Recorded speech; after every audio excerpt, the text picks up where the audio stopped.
We're going to eat and talk. It's recording right now. Okay. Would you like to hold the microphone or would you like me to hold it? Okay. Okay. All right. Welcome to Straight Talk with your host, Patty Foster.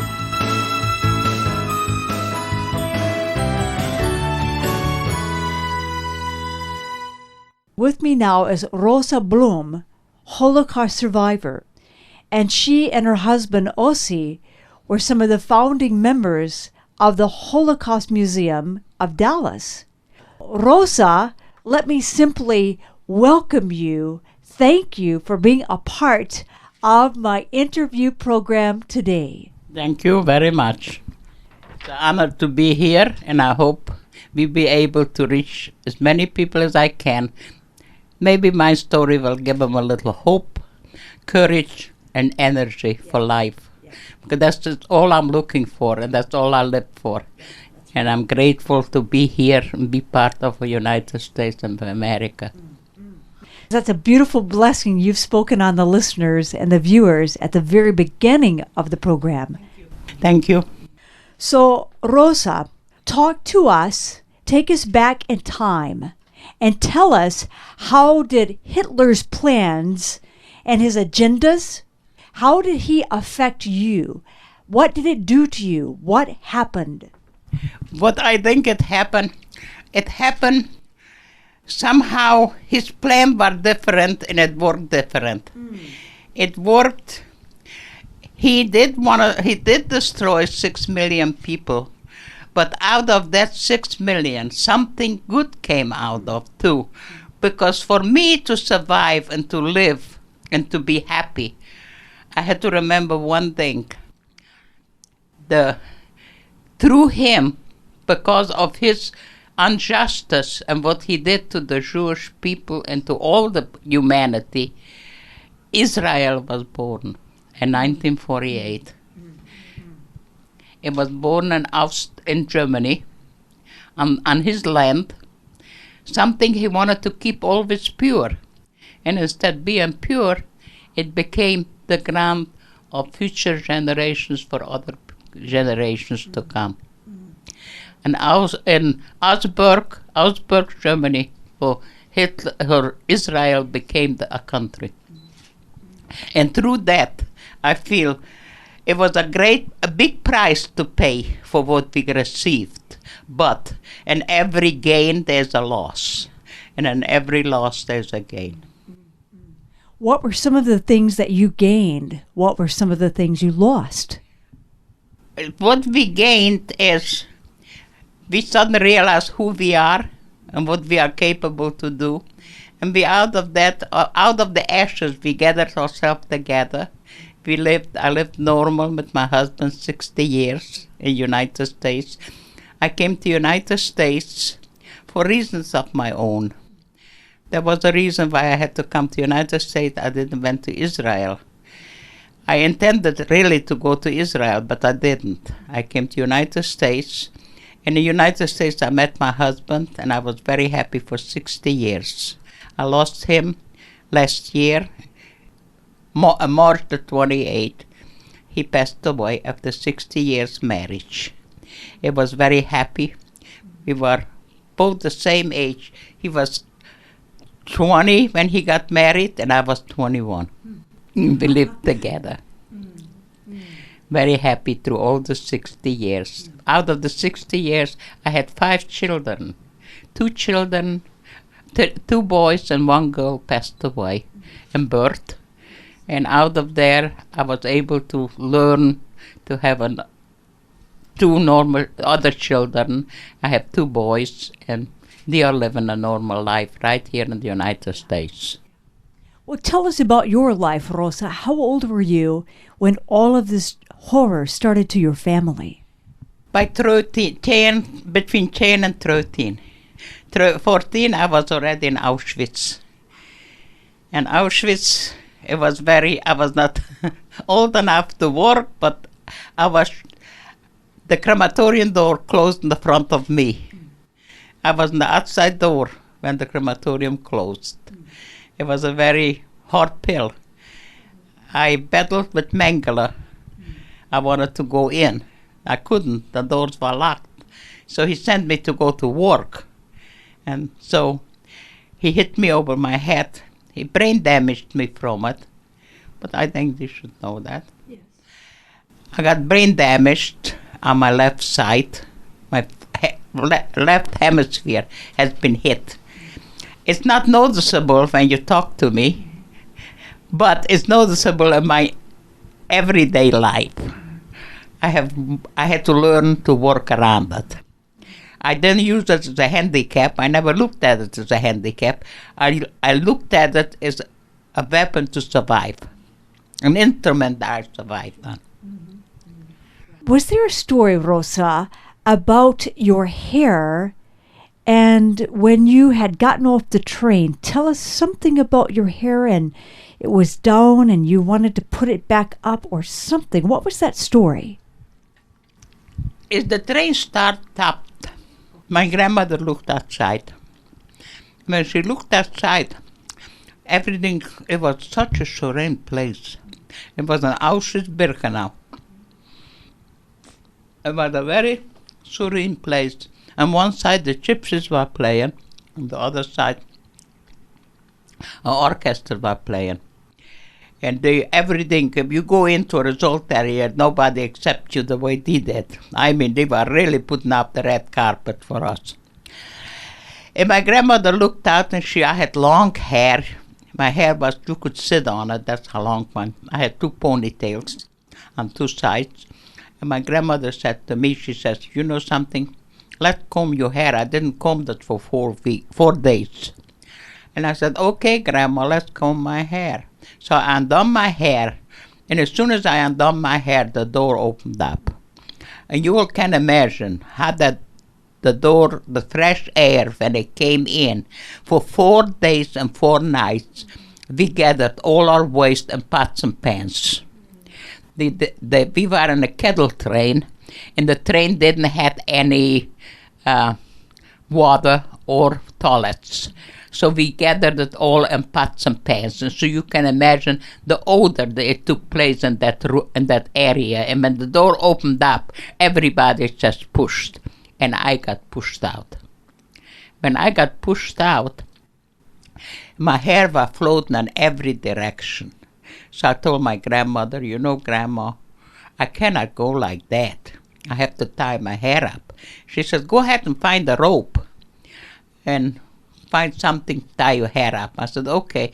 And I got separated away from my family. By being separated away, I went back on the train where I came from, because there was a woman that had 3 babies. And she was waiting for somebody to pick her up. In the meantime, a little bus came by, it looked like a little ambulance.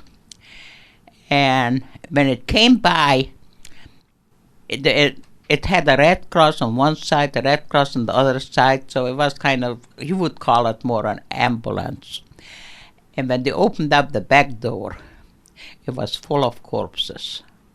They gathered up the corpses from the people, from the other people, from the train. And I was on the top of the train. I couldn't get off. And I just had to wait out till the bus drove away. And they took that woman with the 3 babies and they pushed her right on the top of the corpses. And that had disturbed me tremendously. I lost conscious of myself. I didn't know what I was doing. I became very disorientated. In my mind, the only thing I could see is evil. There's lots of evil going on here. It's not what it looks like. It's not what it looks like. And I kept on repeating it in my mind. It's not what it looks like. It's not like what it looks like. And I kept on, I didn't know how I walked. And I kept on browsing around the whole area there. I don't know where I was. Finally, I heard the bad click. When I heard the click, what happened is the crematorium doors closed. And everything became silent. Even the Germans became silent there for a moment. Everybody. The older Jewish people were mumbling something. I didn't know what they were mumbling. Later in life, I asked a rabbi to explain to me what the old people had mumbled. They had mumbled, they were saying the last prayer. The Jewish prayer it's called Bura Dai Emes. And they have to repeat it 3 times.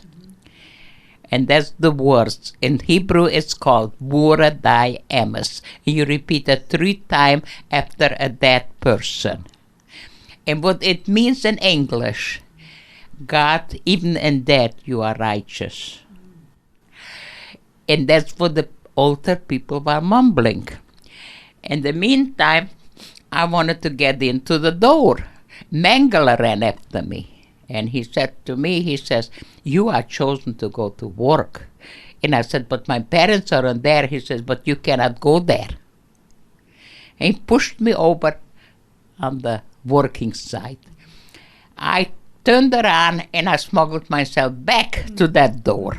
And he came back and he says, I told you, you are chosen to work. And he took a stick and he hit me over my head. And that's how my head got split wide open. On the left hemisphere, the hair never grew on that side. And I went back and I was bleeding my blood was coming up very bad from my head. And I would wipe myself off, and a few minutes later my hair was cut off. And they told us to take everything we own and put it in one place, and they're going to let us come back to it, but they never did. And we were pushed out in different doors. They cut our hair, but it was not done by women. It was done by men. The disgrace that they brought on us to that moment, it was unreal. I cannot explain it. I will never understand that why they did that. But I guess for the first moment of our youth life, we were faced with men doing the work. They cut our hair off, they cut under the arm, and every place the hair grew. And so that's how it was. And that's how I got into Auschwitz, and I worked there. And I worked there for 6 months. The first few months, when I arrived, I remember a woman trying to tell us something.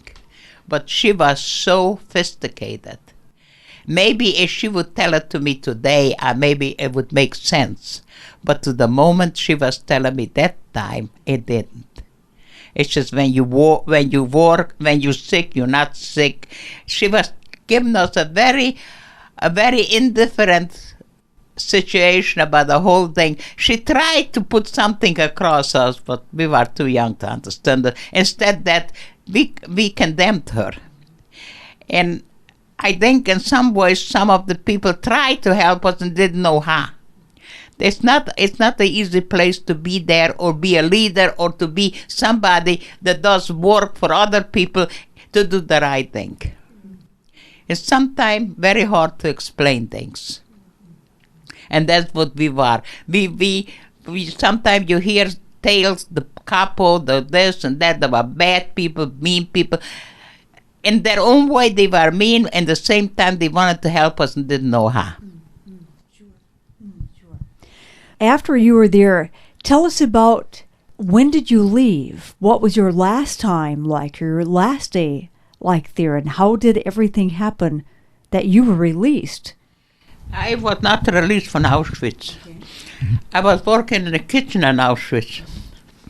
And then after that, a lot of transfers have got less. And they transferred some of the people out. And I was not chosen to work in the kitchen. I smuggled myself in. But the way I did it, I used to get in the afternoon very hungry. And I remember sitting down and thinking about the old country, home. Everything I connected with something from home. I come from a farm country, and I remember grass and things growing in the ground. And I remember when we got real hungry too at home, because I come from a family of 7 children, we used to always go to the garden and take stuff out of the garden like carrots and radishes and take them to the river, wash them off and eat them. And that helped us quite a bit. We did all kind of little crazy things. And so I remember some of the things, and I thought to myself, now what would it hurt me to find some of the roots or grass or something from the ground that would help my hunger? But hunger was it's a very powerful instrument, hunger. And so you couldn't find grass every place. It was not growing because it was in a small territory. We was housed something like 45,000 people. Everything was trimmed around. I find roots sometime, and I kind of took the stones around it and cleaned it off with my fingers and chewed on it. That helped. But then I looked around the kitchen. It was in a restricted area that you were not allowed to go there, but the grass was growing. So later in the day, everything calmed down and everything was quiet, I ran over there and I used to smuggle myself in and take a handful of grass and ran out. And that was my daily supply. And it worked very well. But then one day I came there and they were tattooing the people that worked for the kitchen. I was not tattooed. And a woman comes up to me with a rope with her name on it, and she says to me, would you like to work in the... No, you have a sister? And I said, no, I don't. He said, would you like to work in the kitchen? And I looked at her. She was by 6 feet tall girl, strong. And here I was 15 years, not even 15 years old. I said, work in the kitchen. I didn't have the choice to say yes or no. She threw the rope on me, and it landed on my arm, and I picked it up. If I would run away, I ran away from work. I couldn't afford that. So I put the rope on. It was going all the way to the floor and a little over. And I had a rope around my waist. And I took that. It was for a reason that I had it there. And I put it around it. And I pulled everything up. And I walked in the kitchen. I'm working in the kitchen. And as I walked in, somebody says, if you exchange yourself, give your own name. Do not use a phony name. Use your own name. Please do not use phony names. Use your own name, because I know some of them have exchanged themselves. I was one of them. And I used my own name. The only thing I didn't give my city where I was born, because it was a long word, and the city next to me, 50 miles away from my house, was shorter. It was called Daish, D-A-H, and my hometown was Domokosh. And I couldn't spell it. I was so nervous and so upset. So I said Daish. That's the only thing I didn't give, but I gave my name. Everything is regular. Mine, everything. In Auschwitz, I'm registered. And they registered me, and they gave me a tattoo on my arm. And I was so happy when I got the tattoo. The reason I was happy is I thought to myself, now, I used to always have an idea, and that's why I used to always be called Daydreamer. I used to make up my own little stories about life and about certain things. And I always had my idea that I will be, they tattooed me, they have my name, they have where I lived. Now they won't kill me. They may work me to death, but they're not going to kill me. Straight out. I won't get into the crematorium like other people will, without the name of it. I was very happy. It gave me hope for the future. And I interpreted myself. It was not true. But in my mind, it was real, and it worked for quite a while. And we were there for about 6 months. I worked in that kitchen. And then the transfers are coming less. And the Russians were not far from Auschwitz. You could see at night the burning things, because I worked at night sometime. We could see the skies lit up, and it was not just lights. There was something else that was lit up the skies. We didn't have any newspaper. We didn't have any politics. If we wanted to know something, we went to the tallest to find something. Let's put the show again. Let's go. We went to the tallest to find the news came in there. Everybody was giving news out there. So anyway,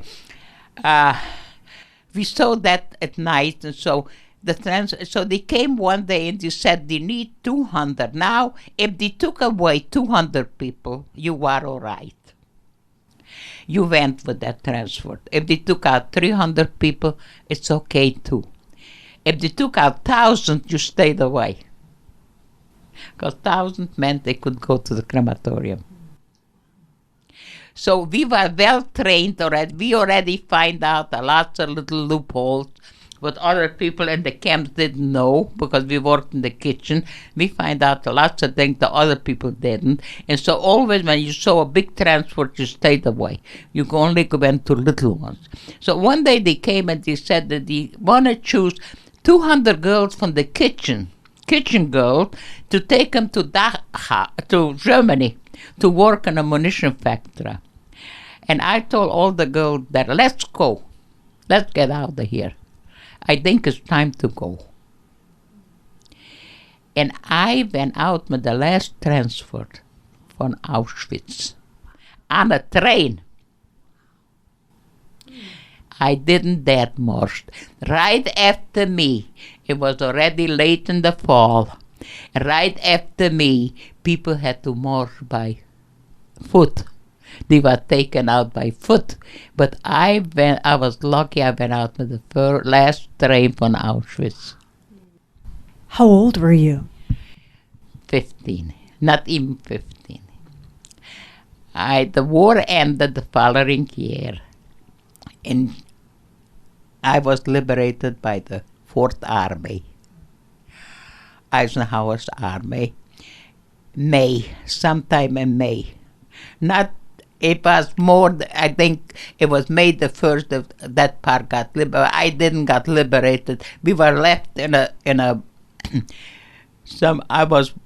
I had to go, I marched for a couple of days, and we were left in a school for 3 or 4 days with nobody till a little soldier had found us. He had gum in his mouth and he wanted to know what the camp is. And so I took him in, and I have never seen somebody holler. I didn't know English, but he hollered for help. He was attacked by 500 girls. I don't think he ever forgot it, and I never will forget the little red-headed guy with gum in his mouth. He was something else special to see. If anybody remembers anything like that, please let me know. I would like to see him. He was no older than I was. He may look young to me because I was already considering myself an old woman.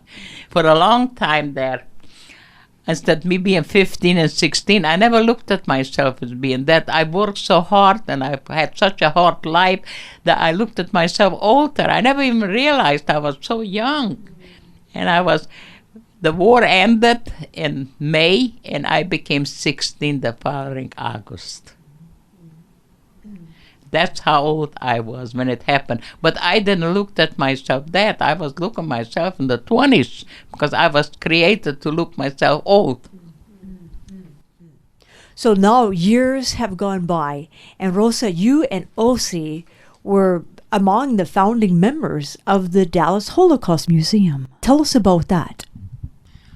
We decided, there was one guy who called the meeting, and we got together in the Jewish Family Service.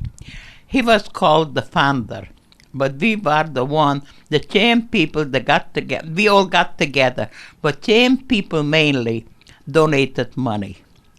And the donation was every one of them had to first donate $5,000. That was the limit. So there was same people.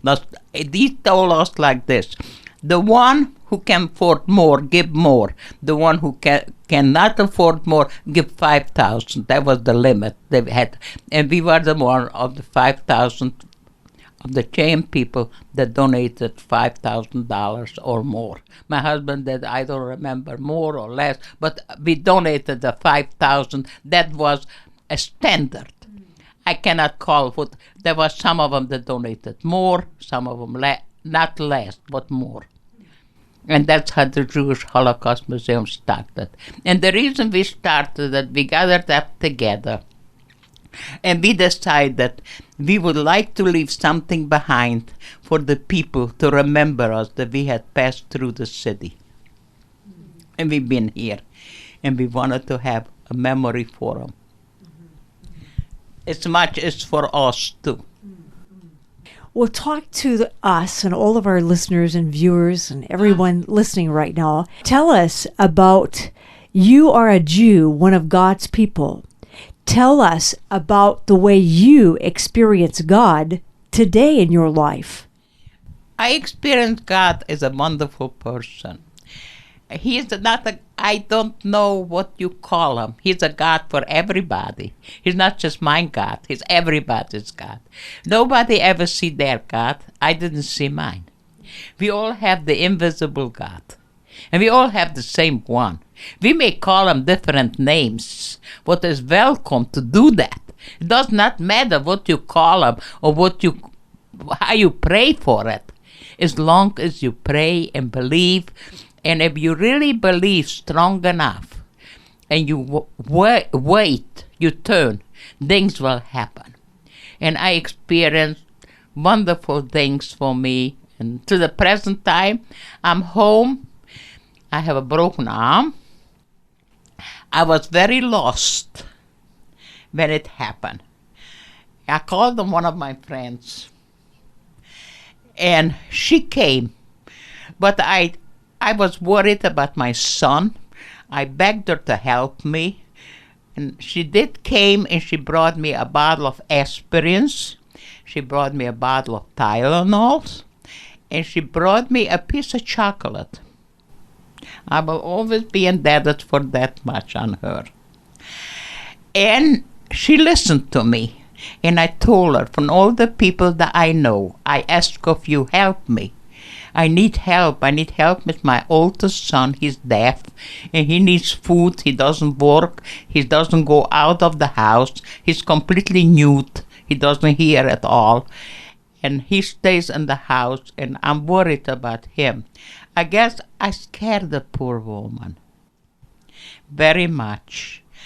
I like to apologize to her, but she never called me. And then a little while, the next day or the same day, I took my son to the doctor. I went with him. I still was walking and still moving around. And I went to the doctor. When I came back, I couldn't urinate. And my son came and he took me to the hospital. And what happened is, because of the break, my calcium depreciated in my body. And they had to put me on calcium or whatever, I don't know. But the doctors x-rayed my arm and they found that my arm was broken. And I stayed in the hospital for 3 days. Beautiful care they took at me. And right away they came and they helped me with exercise. And when I came home, they assigned Medicare to me. And Medicare nurses, but I don't call them nurses, I call it angels from God. I had 2 angels from God, and a third one is a nurse. And they came, the nurse didn't came as much, but the other ones came twice a week.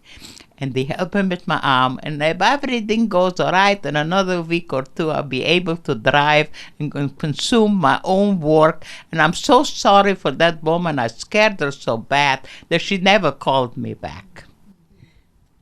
So, Rosa, if someone would like to get in contact with you, how would they go about this, Rosa? I try to keep as private as I can. I'm not a good person to ask for help. That's the worst thing of my part. But people are so scared to give other people help. They should.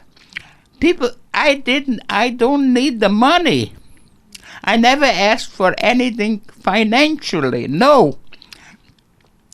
The people themselves, if I ask them for something, if I want something from her, all I wanted, maybe just a word. I have a lady here that every night, she's 88 years old, and every night she called me up and she wanted to know how I'm doing.